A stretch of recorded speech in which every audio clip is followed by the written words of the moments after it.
안녕하세요. 자, 오늘은 피임의 방법에 대해서 우리가 배워볼 건데요.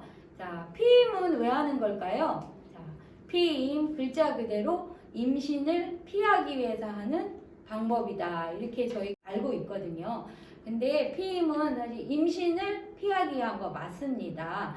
근데 우리가 건강한 임신을 하기 위해서 계획적인 임신을 하기 위해서 원치 않는 임신은 피하기 위해서 피임을 하는 거예요. 그래서 우리가 건강하게 계획해서 우리가 원하는 아기를 탄생하게 해서 건강하게 자라고 행복한 가정을 이루는 게 목적이라서 우리가 피임은 꼭 해야 되는 것이라고 생각합니다.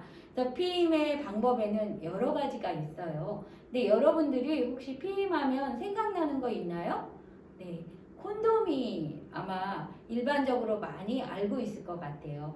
우리 중학교, 고등학교 친구들도 피임하면은 콘돔을 먼저 생각하는 것 같아요. 그냥 콘돔은 연령에 제한 없이 누구나 다 살 수 있는 피임 도구거든요. 편의점에서도 살 수 있고, 지하철역에서도 살 수 있고, 약국에 가서도 살 수 있고, 아무나 살 수 있기 때문에 청소년들도 이용을 많이 하는 것 같아요.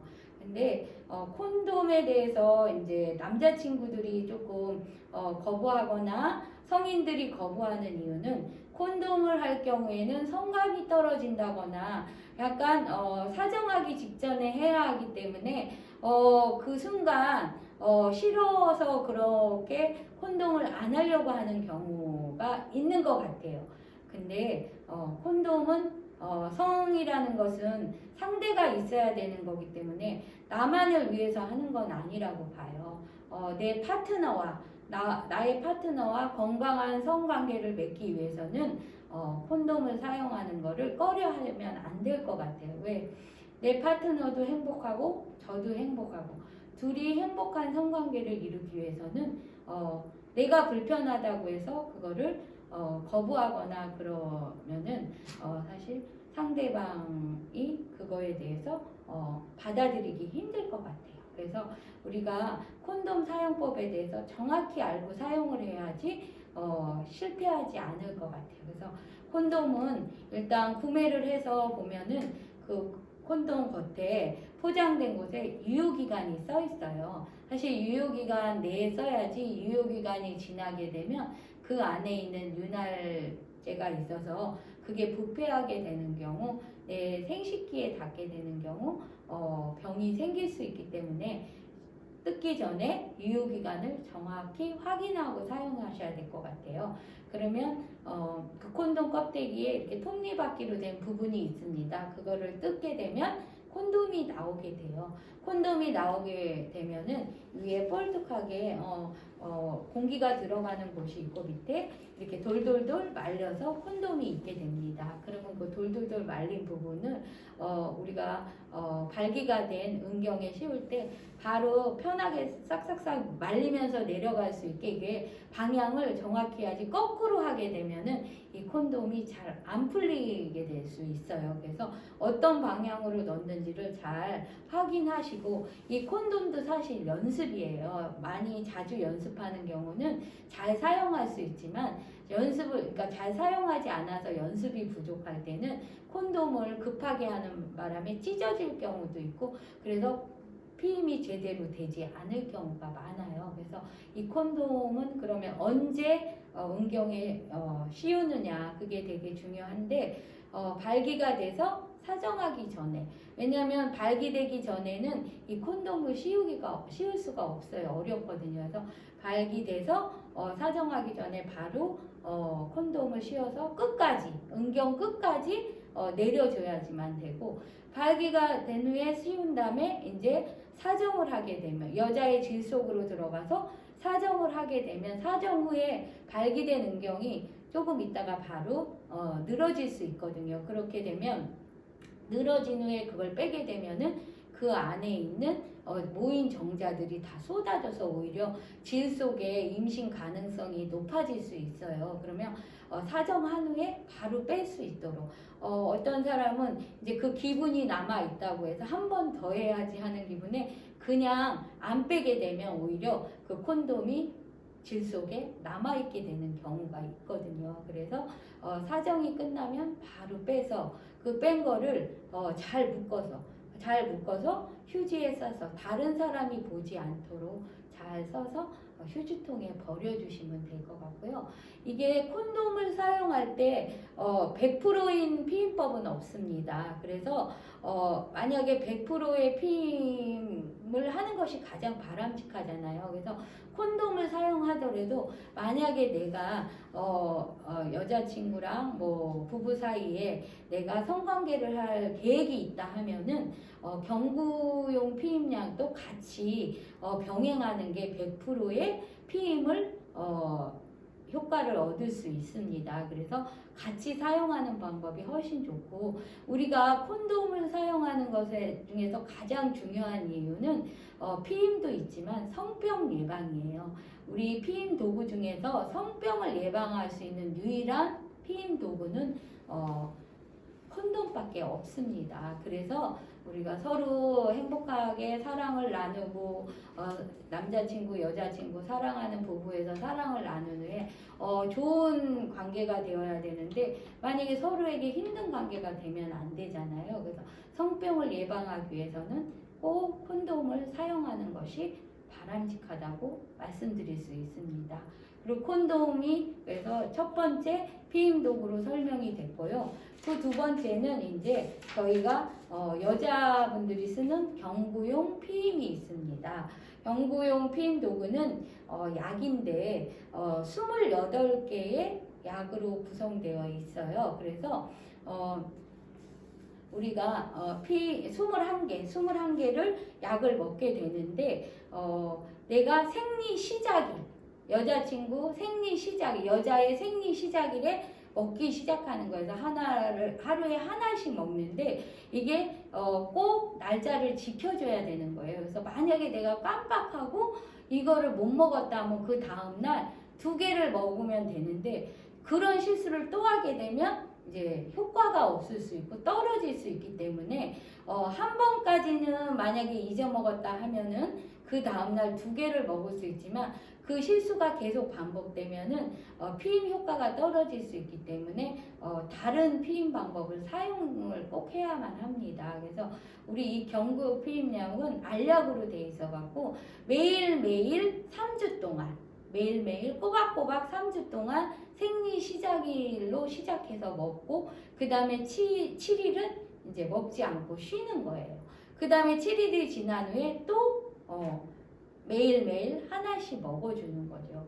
이 경구 피임약은 어떤 억제 효과가 있냐면은 배란을 억제하는 거예요. 배란을 억제하는 효과가 있기 때문에 이 경구 피임약을 복용할 때는 피임 도구뿐만이 아니라 배란으로 일어나는 불편한 일, 뭐 생리불순이나 아니면 생리양이 많다거나 생리통이 일어났다거나 그런 거를 조절할 수 있고 오히려 그런 거를 더 좋게 만들 수 있는 기능을 가지고 있는 게 경구 피임약이에요. 그래서 또 경구 피임약을 많이 먹게 되면 혹시 임신을 못하지 않나 그런 거는 전혀 상관이 없습니다. 그래서 우리가 만약에 콘돔과 경구 피임약을 같이 사용한다 그러면 정말 피임의 100%를 성공할 수 있는 보장률이 높이 올라가는 거죠.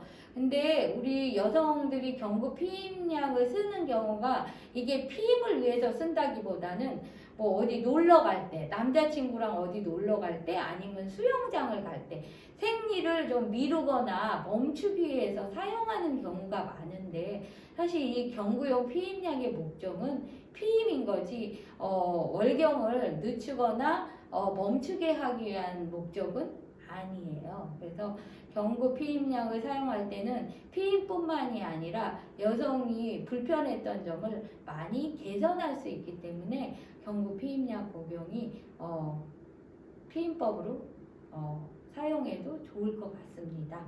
그 다음에 이제 응급피임법이 있거든요. 응급피임법은 경구피임약 22를 먹은 거를 한 번에 농축해 놓은 거기 때문에 엄청 그 양의 호르몬이 되게 강한 거예요. 근데 이 응급피임약은 보통 이게 사후피임약으로라고 말을 하는데 사실 맞는 말은 응급피임약입니다. 사후피임약은 아니에요. 왜냐하면 지금 경구피임약이 사전피임약으로 우리가 알고 있거든요. 그럼 거기에 대응해서 사후피임약은 응급피임약이구나 이렇게 생각하면 매일매일 오랫동안 먹는 거 귀찮을 수 있어요. 귀찮은데 나는 그냥 사전피임약보다 사후피임약을 사용해야겠다 이래갖고 사후피임약을 선택하려고 하는 사람도 있을 수 있어요. 근데 이 정확한 용어는 사후피임이 아니라 응급피임약이라고 명칭을 해야 됩니다. 이 응급피임약을 쓰는 거는 이제 불가피하게 우리가 성관계를 가졌을 때 어떤 경우가 있냐면 성폭행을 당했을 때 아니면 내가 정말 원치 않았는데 성관계가 이루어졌을 때 그때 임신을 피하기 위해서 정말 급하게 선택하는 게 응급피임약이고 응급피임약은 사실 처방전을 받아서 병원에서 처방전 받은 후에 저희가 살 수 있어요. 그냥 우리가 일반 약품으로 살 수 있는 것은 아니에요. 그래서 응급피임약은 농축된 호르몬이기도 하고 그 농축된 호르몬이 우리 몸에 들어간다면은 그렇게 좋은 영향이 혹시라도 우리 몸에 해가 될 수도 있을 수 있을 것 같아요. 그리고 응급피임약은 정말 말처럼 응급할 때 사용하는 거지 우리가 일상적으로 피임을 하기 위해서 사용하는 피임법은 아니라고 합니다. 그래서 가능한 응급피임약은 사용을 안 하는 것이 좋을 것 같고 사전 피임인 경구피임약을 사용하는 게 맞는 것 같아요. 그래서 근데 응급피임약을 꼭 사용해야 된다. 그러면 성관계를 한 후 반드시 병원에 가서 처방전을 받고 바로 몸에 넣는 건데 먹는 건데 이게 72시간 내에 먹어야지 효과가 있고 이게 시간이 뒤로 갈수록 효과가 떨어지고 이게 피임의 성공률이 낮아요. 응급피임약. 그래서 우리가 만약에 그런 경우가 생기지 않으면 좋겠지만 만약에 생긴다면 신속하게 움직여서 처방받고 약 받아서 바로 복용하는 것이 좋을 것 같습니다. 그래서 응급피임약은 이런 내용이었고요. 그 다음에 이제 살정제라고 있는데 우리가 예전에 보통 좌약 같은 거 이제 질에다 넣는 경우가 있었거든요. 그런 식으로 여자의 몸에 넣는 거예요. 그래서 성관계 하기 전 10분 전이나 이렇게 넣어서 1시간 동안 효과를 발휘할 수 있는 건데 두 개를 이렇게 한번 넣고 또 시간이 지난 후에 또 한 개를 넣는 것입니다. 근데 이게 질에다가 삽입해서 정자의 활동을 약하게 해서 피임을 하는 방법으로 저희가 사용하고 있습니다. 그래서 살정제는 그렇게 되고 그 다음에 이제 자궁내 장치라는 게 있어요. 기구를 이제 내 자궁에다 삽입시키는 건데 이거는 이제 하루 이틀 뭐 이렇게 되는 게 아니라 병원에 가서 수술을 하는 경우에 이제 삽입을 하는 건데 한 번 하면 3년에서 5년 동안 피임이 되는 방법입니다. 그래서 자궁내에 장착을 해서 수정하고 착상하는 거를 막는 거예요. 그리고 자궁 내막이 이제 배란이 될 때면 자궁 내막이 두꺼워지는데 자궁 내막이 두꺼워지는 것을 막고 또 수정된 것이 자궁에 착상되는 것도 방해를 해서 임신이 되게 하지 않는 것. 그게 이제 자궁내 장치를 사용하는 것이에요. 근데 이게 오랫동안 내가 아기를 낳지 않을 계획이 있는 사람들은 이거를 사용하지만 그렇지 않고 단기간에 내가 임신을 안 해야겠다 하는 사람들은 이 자궁내 장치를 사용하는 것보다는 경구 피임약이나 콘돔을 사용하는 게 바람직한 것 같아요. 그리고 이 자궁내 장치는 이제 자궁 안에 넣는데 여기 팔 안쪽에 넣는 장치도 또 있어요. 그거는 여기다가 이제 피부 밑으로 이렇게 싹 집어넣는 건데 그것도 자궁내 장치처럼 3에서 5년 동안 피임을 할 수 있는 도구입니다. 그래서 그런 경우는 이제 장기간 내가 임신을 하지 않아야겠다는 계획이 있으신 분들은 그런 장기 피임 도구를 사용하시고, 그렇지 않으신 분들은 이제 단기간에 사용하는 피임 도구를 사용하시고요. 이 자궁내 장치나 이렇게 여기 팔에 넣는 피임 도구들은요, 사실 장착했을 때 안 맞는 경우도 있어요. 그래서 피가 계속 나오거나 또 이게 100% 피임률이 아니기 때문에 그거를 장치를 했지만 임신이 되는 경우도 있어요. 그리고 처음에는 안 맞아서 계속 피가 나오거나 잘못되는 경우도 있으니까 처음에 장치했을 때는 한 달 후에 병원에 가서 잘 장착이 되어 있는지 산부인과에 가서 확인하는 과정도 필요합니다. 그래서 오늘 저희가 피임에 대해서 몇 가지 알아봤는데 우리가 피임을 하는 이유는 정말 건강한 아이를 계획적으로 임신해서 낳기 위한 긍정적인 생각에서 하는 것이니까, 여러분들이 성이라는 것은 혼자 하는 행위가 아니거든요. 서로 남자 여자 두 사람의 관계에서 이루어지는 행위인 만큼 서로 존중하고 배려해서 바람직한 피임법으로 행복한 성생활을 했으면 좋겠습니다. 네, 오늘 피임법은 여기까지 하고 마치겠습니다. 감사합니다.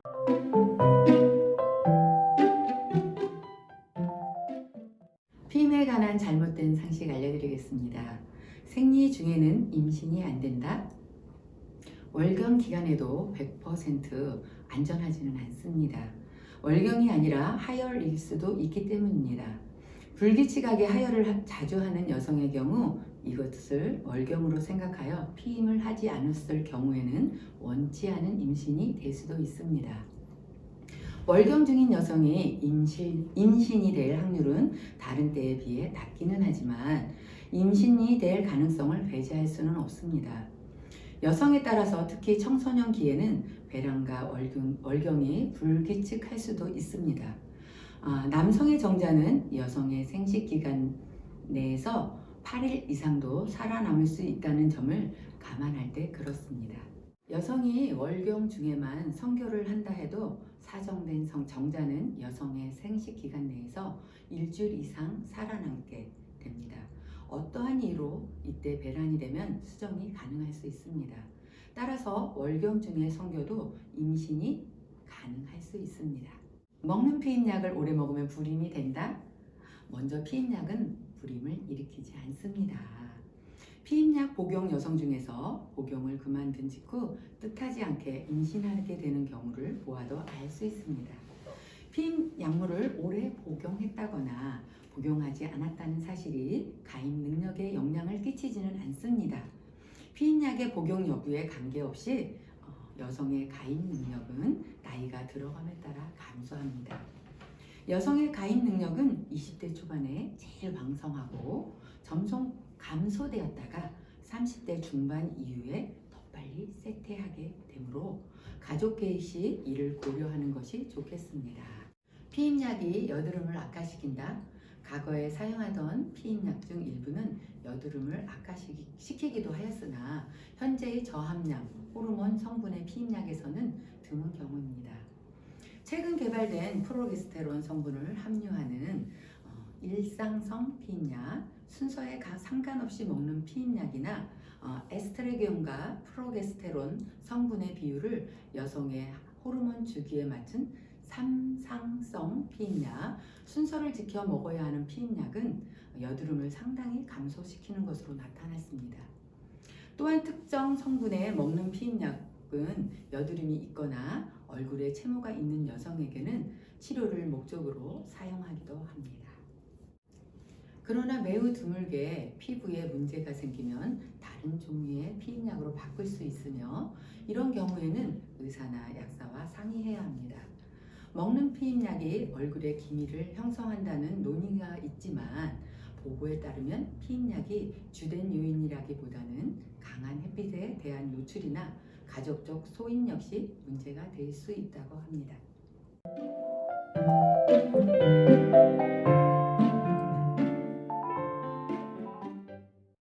우리나라에는 청소년 산모 임신 출산 의료비 지원 사업이 있습니다. 이 사업의 목적은 산정 관리가 취약한 청소년 산모에게 임신 출산 의료비를 지원함으로써 산모와 태아가 건강할 수 있도록 도와주는 데 있습니다. 지원 대상은 임신 확인서상 임신 확인일 기준 만 18세 이하의 산모이면 되고요. 소득이나 재산의 기준은 없습니다. 지원 범위는 산부인과 병의원에서 임신 및 출산 관련하여 진료받은 급여 및 비급여 의료비 중 본인 부담 의료비이고요. 지원 금액은 임신 1회당 120만 원입니다. 이 금액은 카드 수령 후부터 분만 예정일 이후 1년까지 사용할 수 있는데요. 그 이후에는 자동으로 소멸되는 금액입니다. 신청 방법은 청소년 산모 본인이 직접 신청하는 것을 원칙으로 하고 있습니다. 그런데 본인 명의의 핸드폰이 없거나 고위험 임신 등 불가피한 사유로 본인이 신청하기 어려운 경우에는 가족들이 대신해서 신청할 수 있습니다. 제출 서류는 청소년 산모 본인이 직접 신청하는 경우에는 청소년 산모 임신 출산 의료비 지원 신청 및 임신 확인서 한부이고요. 요양기관에서 임신 확인을 받은 후에 제출할 수 있습니다. 청소년 산모 대상자가 만 14세 미만인 경우에는 임신 확인서 뒷면 맨 하단에 법정 대리인란에 반드시 서명을 하고 제출하셔야 합니다. 임신부의 연령 및 현재 거주지를 파악할 수 있는 주민등록 등본 한부가 필요한데요. 이것은 발급 후 3개월 이내에 제출본만 인정되기 때문에 가능한 최근 발급한 주민등록 등본을 제출하셔야 합니다. 그 다음에 청소년 산모의 가족이 대리 신청하는 경우에는 앞에서와 마찬가지로 청소년 산모 임신 출산 의료비 지원 신청 및 임신 확인서 한부와 임신부의 연령 및 현재 거주지를 파악할 수 있는 주민등록 등본 한부, 그리고 위임장 한부, 대리 신청인의 신분증 사본, 청소년 산모와의 가족관계를 입증할 수 있는 주민등록 등본이나 가족관계 증명서를 첨부하셔야 합니다. 이 신청은 사회서비스 전자바우처 홈페이지에서 온라인으로 신청하실 수 있고요. 1566-3232 콜센터에 전화하셔서 4번 사회서비스를 누르시면 신청하실 수 있습니다. 그 밖에도 보건소나 미혼 모자 시설 등에 방문하셔서 신청하실 수 있습니다. 도움을 줄 수 있는 곳이 있어요.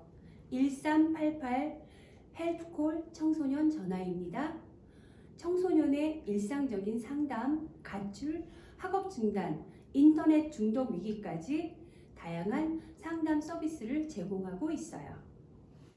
02-3141-6191 탁틴 내일 아동 청소년 성폭력 상담소입니다.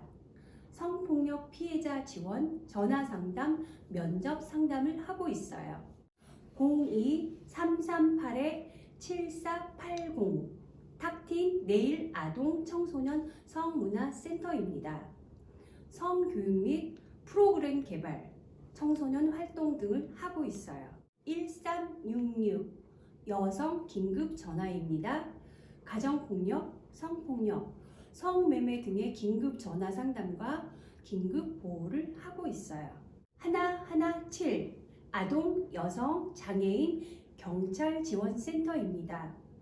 청소년 성매수 유인, 아동 성폭력, 성매매, 성폭력 신고를 하고 있어요. 052-953-1504 한국여성상담센터입니다. 가정폭력, 성폭력, 부부갈등 해결, 부부 캠프 등을 하고 있어요. 02-2263-6464 한국여성의 전화입니다.